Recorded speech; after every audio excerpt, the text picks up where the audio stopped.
bought your wife a $27 million pink diamond with 1MD money. No, as far as I'm concerned, when it was presented initially to me, it was presented as a gift from Sheikh Mansour, okay? If I knew it was coming from 1MD money, I wouldn't accept it at all. But Mr. Najib, who would know where it came from? Who paid for it? We wouldn't know. Given that your annual official income is less than $70,000 a year, were you not concerned that this was going to look really bad? There's a culture in the Middle East that expensive presents are given. But $27 million. Nobody knew the value. We didn't know the value of the money, okay, or the present. And I can tell you. But your wife did know the value of it because she'd been with Jolo to the jeweler and looked at this, tried it on. There's records of all of this. How do you account for the fact that she didn't know, or you didn't know, the value of this pink diamond? I really didn't know the value of the pink diamond. There could be some degree of estimation of the value.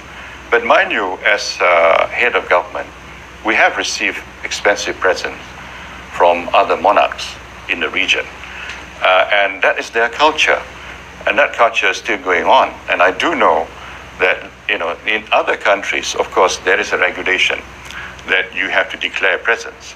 But in Malaysia, there is no regulation. Well, I understand that there is. If a politician in this country receives a gift worth more than $120 US, then they have to declare it. That's according to the Malaysian Anti-Corruption Commission. There is no law relating to gifts from dignitaries from other countries, because I do know that my predecessors also received expensive presents. But there is no regulation for it to be declared or handed over to the government. Let's go to another member of your family, your stepson, who is a close friend of Jolo. Around 2012, more than $200 million from 1MDB funds, allegedly, was transferred into his Singapore account. He went on to purchase a $35 million condominium in New York, a $17.5 million house in Beverly Hills, and a $41.8 million London townhouse, and fund a Hollywood blockbuster, Wolf of Wall Street. What did you make of his newfound wealth, given that he'd only had a couple of jobs in banks? He'd never produced a film previously. He had no experience in that world. What did you make of his newfound wealth? He's always been a movie buff, even though let me just finish it, please. He's always been a movie buff, and his ambition was really to go into the movies. So when it happened that when we visited Abu Dhabi, MBZ, Mohammed bin Zayed, told him in my presence that we are going to invest in your movies. Okay? So we assume that whatever investment is going to come from Abu Dhabi. So as far as I'm concerned, it was a commercial arrangement. Yes, but he's bought how many, almost $100 million worth of property around the world. That's not funding a movie, that's funding a lifestyle. Where did he get that money from? The United States Department of Justice alleges that money came directly from 1MDB.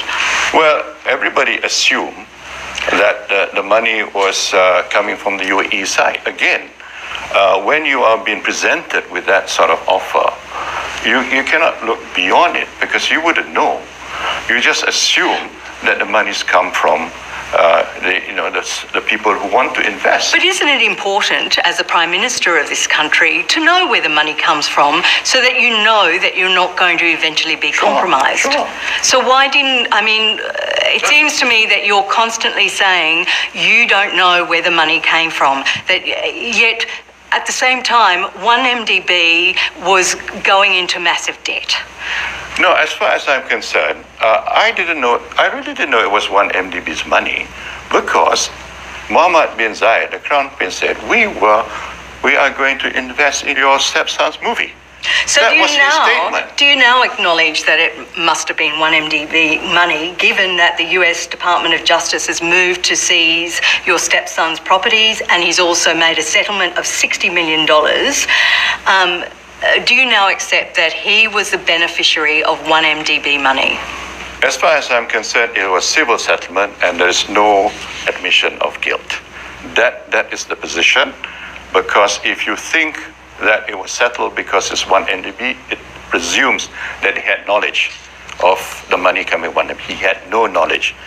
And I know for sure that if he had knowledge, he wouldn't have accepted it. He accepted it because it was a loan by the Abu Dhabi family to him, especially from the Crown Prince. What would you say to people who say they don't believe that you're covering it up? No, I mean, in all honesty, that's the truth. I mean, I cannot. There's nothing I can do if people don't believe it. But that's the honest truth, because my track record as Prime Minister, I can stand by it, because this country has developed by leaps and bounds during my tenure.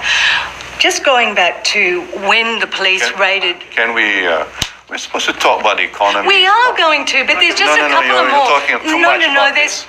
But listen, there are just a couple of other allegations that I I don't need want to talk too much about it. I cannot talk. Well, I tell you, I do want to ask you about your decision. You have recently called for the reinvestigation of several high-profile murders to be reinvestigated. That people say that you're... Okay, right. Yeah, you can ask that. That you're linked... I know you're very fond of this subject. I know that. Yes. Well, you've recently called for the reinvestigation of several high-profile murders that many say you are linked to. The murder of Alton Tuya Sharabu in 2006, Hussein Najadi in 2013, and Kevin Moraes in 2015. Why didn't you reopen those cases when you were Prime